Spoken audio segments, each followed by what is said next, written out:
There is a scrapyard near Edward Station. It is full of rusty old cars and machinery. They are brought there to be broken up. The pieces are loaded into trucks, and Edward pulls them to the steelworks where they could be melted down and used again.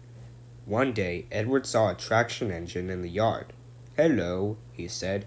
"You're not broken or rusty. What are you doing here?"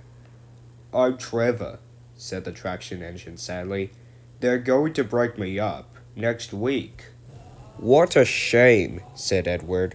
"My driver says I only need some paint, Brasso, and oil to be as good as new," Trevor went on sadly. "But it's no good. My master doesn't want me. I suppose it's because I'm old-fashioned."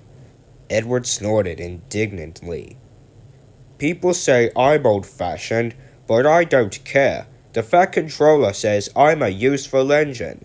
My driver says I'm useful too," replied Trevor. "I sometimes feel ill, but I don't give up, like those tractors. I struggle on and finish the job. I never broken down in my life," he ended proudly. "What work did you do?" asked Edward kindly. "My master would send us from farm to farm.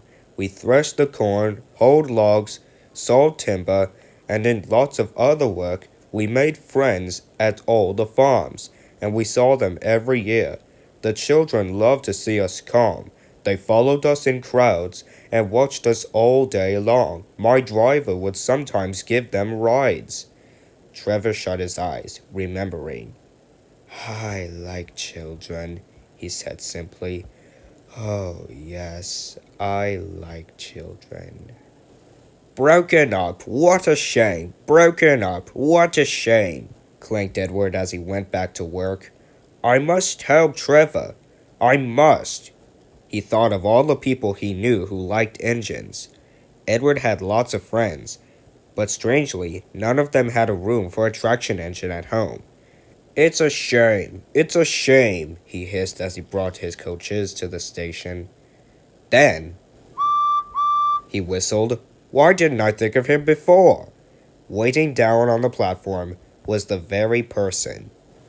"Morning, Charlie. Morning, Sid." "Hello, Edward."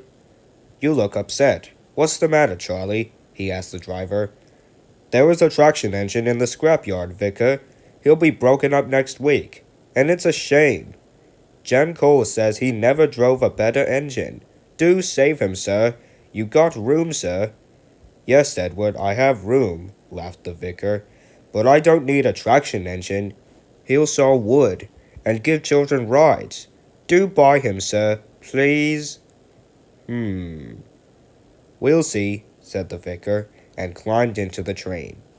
Jem Cole came on Saturday afternoon. "The Reverend is coming to see you, Trevor. Maybe he'll buy you." "Do you think he will?" asked Trevor hopefully. "He will when I've lit your fire and cleaned you up," said Jem. When the vicar and his two boys arrived in the evening, Trevor was blowing off steam. He hadn't felt so happy in months. "What's this, Reverends?" called Jem, and Trevor chuffed happily about the yard. "Oh, Daddy, do buy him! Do buy him!" pleaded the boys, jumping up and down in their excitement.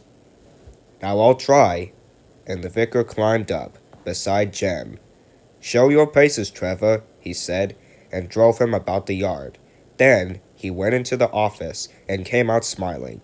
"I've got him cheap, Jem." "Cheap? Did you hear that, Trevor?" cried Jem.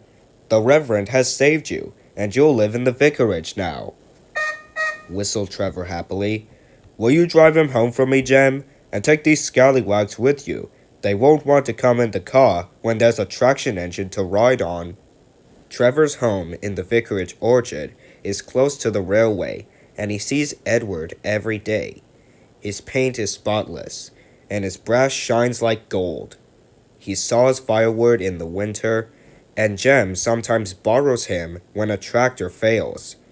Trevor likes doing his old jobs, but his happiest day is the church fete. Then, with a long wooden seat brought into his bunker, he chuffers around the orchard giving rides to children. Long afterwards, you will see him shut his eyes, remembering. "I like children," he whispers happily.